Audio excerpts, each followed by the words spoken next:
Hello and welcome back. We are going to go over some drawing essentials to help you make drawing a little bit more precise and a little bit easier to work with. Now in the last video I talked a little bit about zoom. I think you know that you can use that little scroll on the mouse, that little wheel, and you can go forward to zoom in. You can move back to zoom out. I'm going to draw a line real quick just so that you can get a demonstration. Let's draw a 50-foot line. Whoa! 50 foot! It goes way off the screen. Do not ever panic if something you draw goes out of the screen. That simply means that you're just zoomed in too far to see where the other end is. So if you actually double click on your mouse wheel, it's going to do what's called zoom extents, and that will bring whatever you have drawn fully into the screen. So it kind of looks like we've got a really long line, but if I zoom out just a little bit more, you'll see the end of it. And here is that UCS coordinate. So this is 50 feet zoomed way out. I love double clicking the mouse, but sometimes that does feel a little bit awkward. So if you're a button clicker like I am, another place that you can go to zoom is actually in the navigation bar, which is located over here on the right hand side. Zoom Extents is actually the default zoom tool. It looks like a magnifying glass and it has a little X in it. If you just click on that button, it'll activate the Zoom Extents command.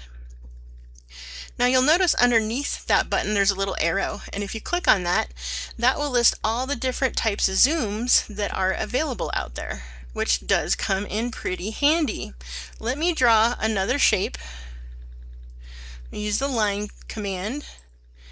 And let's just say I want something kind of like that, but I want to zoom in on this area right here.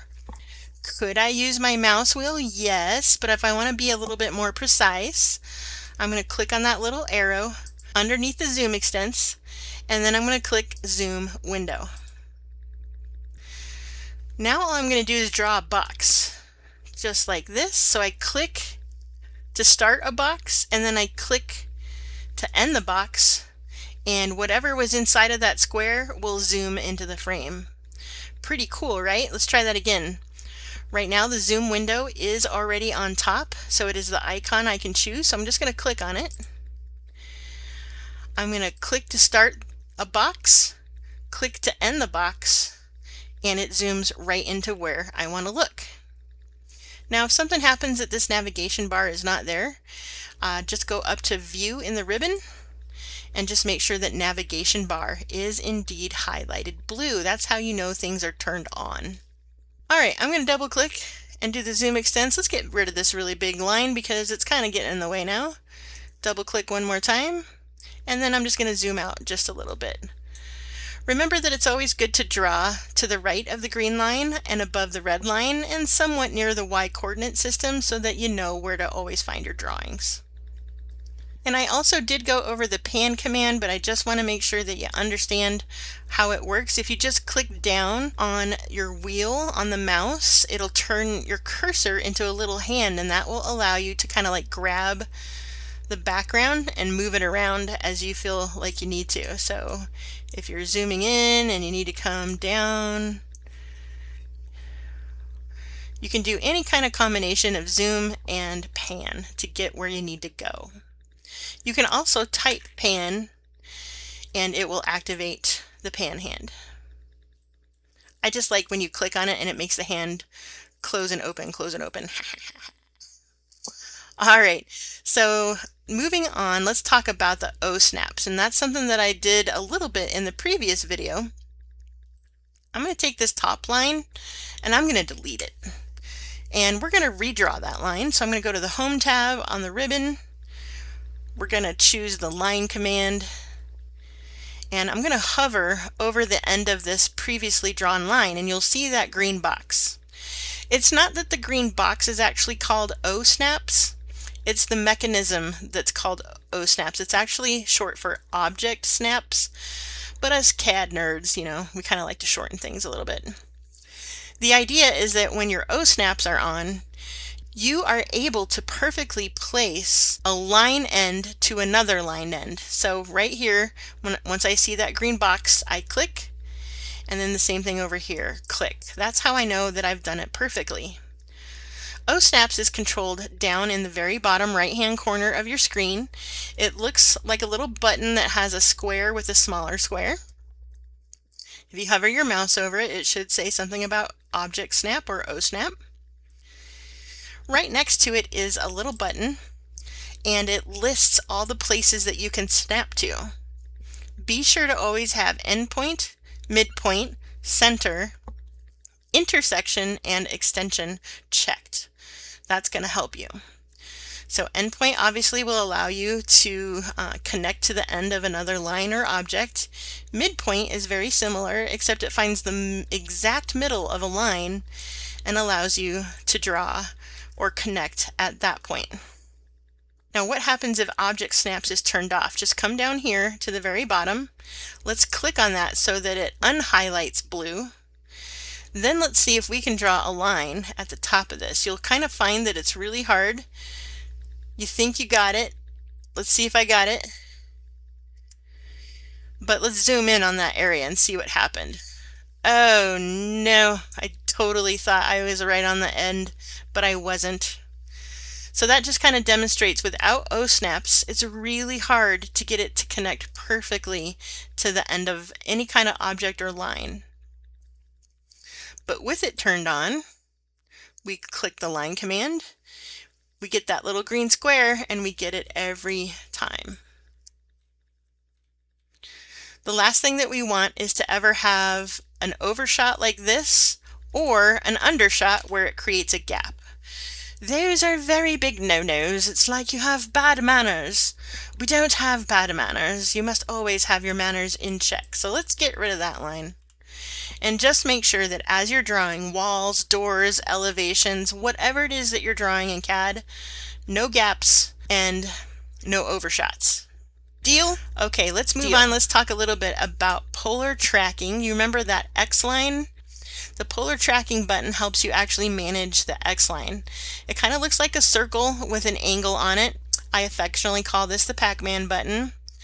Of course, if it's turned on blue down here, it looks like a little circle with an angle inside of it. That means it's turned on. There is a little arrow right next to it. If you click on that, you'll see all the different angles that you can draw your X line with. So it defaults usually to 90, 180, 270, but I currently have it set to 45. So just to kind of demonstrate, I'm going to start a line command and see how I can automatically find that 45-degree angle. It even says 45-degree angle right there on the dynamic input. So if I come down here and I do 30-60, then I can draw at 30 degrees or 60 degrees. So that comes in so super handy. Sometimes we have angled walls in our floor plans. Sometimes there's just a need to have the chance to do it. Now some people think, oh, well then I'm just going to set it to 5, 10, 15, 20. But you're going to see green lines until the end of time. And it gets really super annoying. So my best advice is to always keep it on 90. And then when you need a special angle, at that time is when you change it to whatever it is that you need. Then you can draw that and then just come right back down and change it back to 90 so that you can continue drawing a normal shape. So that's the Pac-Man button. That's the polar tracking. Again, it helps you manage the direction and the angles that your X line will take. Now there is another mode that's kind of similar. It kind of drives me nuts a little bit. It's the ortho mode, which is located just to the left of Pac-Man. If you click on that, it looks kind of like a right angle. When you start drawing lines, it will only allow you to go up, down, left, or right. There is no other way to go. Some people like to use this to draw walls and elevations with, just because it forces you to draw straight up and down, but I don't like the lack of freedom it gives me. I feel so rigid and restricted with it. And you know, Pac-Man, he can do the exact same thing in conjunction with those X lines, so I kind of feel like Pac-Man is just a little bit better, in my opinion. But the next thing up on our list of things to learn is going to be object snap tracking. The setting it down in the status bar kind of looks like an angle, but I call it the alligator button. So let's say that you want to start a new line a certain distance away from the endpoint or midpoint of another. The way that this works is we're going to start the line command, and we have this shape right here. What I'm going to do is, let's say that I want to start a new line 6 inches away from this endpoint right here. So what I'm going to do is I'm going to let OSNAPs go ahead and snap to that point, but I'm not going to click. I'm just going to hover, and I'm going to slowly move to the right, and see how we get that little extension line going? That is the object snap tracking. Now I can type 6 inches or 6 and hit enter, and now my line has started 6 inches away. So just to demonstrate that one more time, let's say this time I want to go to the left. So I'm going to hover, let's go to the left, and let's do 2 inches this time. So 2 inches, then hit enter. That will start the line command, and you can place your line as needed. So that's all object snap tracking does. It just allows you to type the distance that you want between the original line and the new line, and then AutoCAD will place the start point of the new line accordingly. So this is going to come in really handy for some things that you do when you start drawing floor plans, elevations, and details. The next thing I want to show you is the undo and redo. That's pretty simple. Up in the quick access toolbar, way up above that ribbon, you should see 2 arrows. One points left, and that is the undo button. So click on that, and it undoes what you just did. So in this case, I had just drawn a line, and it undid that line draw. And then clicking redo, you just click on that and it will redo what you undid. So comes in handy. You can also do Control Z and Control Y. You can also type U or undo. I always type undo. And then it asks for the number of operations that you want to undo. So I don't know, let's try 2. Hit enter. Oh, it took both lines. See how that works? And then when you type redo, it'll redo what you just did. So it brought those lines back. Pretty quick, simple, and easy, but I think it's important to know how to undo a mistake and how to redo it if you've actually made a mistake by undoing it. Totally confusing, but I hope that that makes sense. The last thing that I want to show you guys is how to actually save your work, because we've gone through hours and hours of drawing floor plans and elevations. It would really stink if you didn't save your work so that you could come back and work on it later, and then you have to start from scratch. That is no bueno. So to save your drawing files, go up to the big red A and simply click on Save. This little window pops up. The first thing that you need to do is find where you want to save your work, and that's what this scroll bar right here is all about. Just click on this little arrow and then navigate to where you want to go. And then the next thing is, how do you name your files? In my class, for my courses, I want you guys to do the naming system that we do for all of our classes. So that would be, in this instance, ID 230, F26 for fall 26, underscore practice, underscore your last name. Make sure that it's named correctly, make sure that you have the right spot, and then just hit save. The other one I wanted to show you is the save as, and I only use save as when I need to save like a copy of this file in a different location. So if you hit save again, it's just going to keep saving to that original place. And let me tell you, you do want to save your files every 5 to 10 minutes. Sometimes there's power outages, sometimes you knock water onto your desktop and it fries. Like, the gremlins that live in your computer are real and they do weird stuff. So protect your work and save often. So just keep hitting the save button, but use the save as when you want to save a copy to a different location. So save as, drawing, and then also find where you want to save that.